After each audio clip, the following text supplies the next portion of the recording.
бөлүкчөлөрдү ырастагыч бөлүкчөгө оба да деген бул ырастагыч бөлүкчө. Айтылып жаткан ойду бул ырастап турат. Мисалы, оба менин да оюм ошондой деген сүйлөмдө бул оба дегенибиз, мынакей оба дегенибиз бул ырастап турат, ырастагыч бөлүкчө болду. Демек, сүйлөмдү талдайбыз, синтакс талдоо кандай? Ошондой. Эмне ошондой? Оюм сүйлөмдүн ээси. Кимдин ою? Менин оюм. Бул жерде дагы да деген бөлүкчө туруп атат. Мынакей ырастагы менин да деп туруп, бул жерде даны дагы териктеп койсок болот экен. Мынакей бөлүкчөнүн дагы бир түрү туруп атат. Да угуп жатам. Демек, бул жерде бөлүкчө да, мынакей да угуп жатам дегенде, бул угуп жатам сүйлөмдүн баяндоочу, жөн гана жалаңноо болуп атат. Андан кийинки бөлүкчөлөрдүн дагы бир маанисине карай бөлүнүшүнө тангыч бөлүкчө болот. 5-чи. Тангыч бөлүкчөгө танабыз, мисалы үчүн эч көргөн жокмун дейбиз. Же болбосо тургай,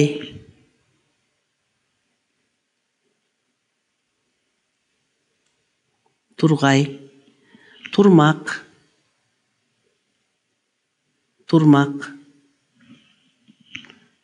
түк,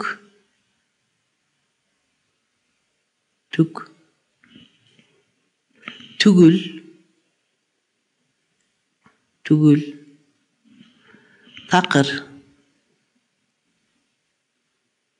такыр жана башка сөздөр кирет.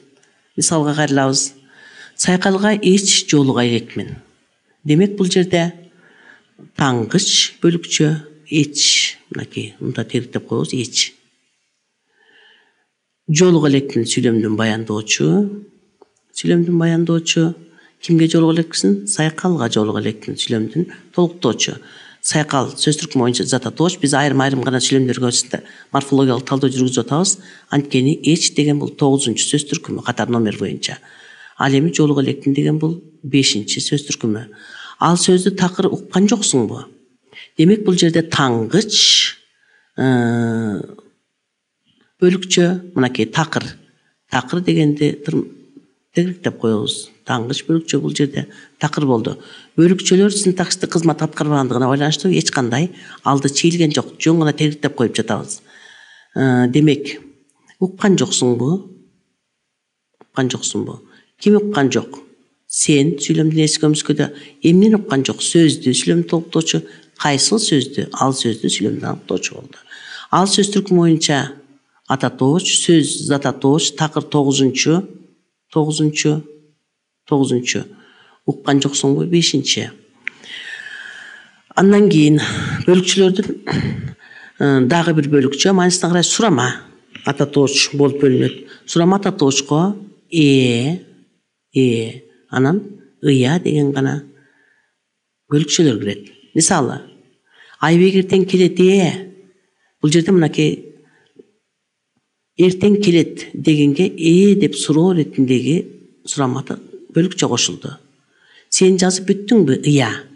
Демек, бул жерде сураганда сен жазып бүттүңбү деп койсок болот, бирок бул жерде кошумча маани берип сен жазып бүттүңбү? Ыя деп кайрылып жатабыз. Демек, келет сүйлөмдүн баяндоочу сөз түркүмү боюнча 5-чи. Айбек келет сүйлөмдүн ээси сөз түркүмү боюнча зататооч. Качан келет? Эртең бышыктооч сөз түркүмү боюнча 6-чы. Андан кийин божомолдогуч дагы бир бөлүкчө божомолдогуч. Буга го, бейим, белем. Мына ушул бөлүкчөлөр божомолдогон бөлүкчөлөр. Мисалы үчүн, Эдил кечигип келет бейим. Демек, бул болжолдуу түрдө айтылып атат. Бул жерде мынакей бейим деген божомолдогуч бөлүкчө болду. Демек, бул сүйлөмгө мүчө боло албайт. Демек, кечигип келген бул сүйлөмдүн баяндоочу. Ал эми ким кечигип келди?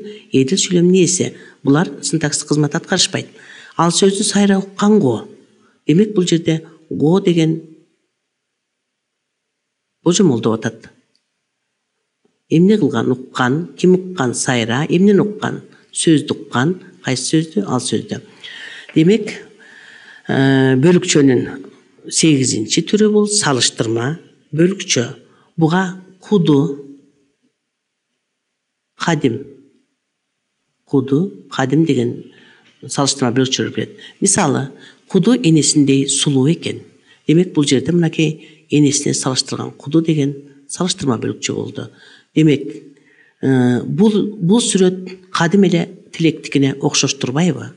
Демек, бул жерде кадим деген мынакей салыштырма тиги бөлүкчө болуп атат. Бул жерде эли деген жардамчы тигиме кошулду. Ошентип бул жерде кадим дегенибиз бул бөлүкчө, салыштырма бөлүкчө болуп атат. Бул эле дегенибиз дагы чектегич бөлүкчө деп айтканбыз. Демек, окшош турбайбы?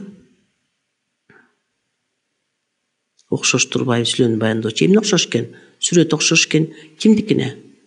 Сүйлөмдү толуктоочу тилектикине. Кайсы сүрөт? Бул сүрөт. Демек, мына ошентип биз жалпы бөлүкчөлөрдүн маанисине карай 8ге бөлүнгөнүнө күбө болдук. Эми эскерте кетчү нерсе, эли деген сөз, эли деген бөлүкчө дайым эле бөлүкчө боло бербестен айрым учурда этиштик мааниге дагы колдонулуп калат. Мисалы үчүн, бир эле сүйлөм жазып коелу, бул жерге бир мисал келтирип, ал биздикине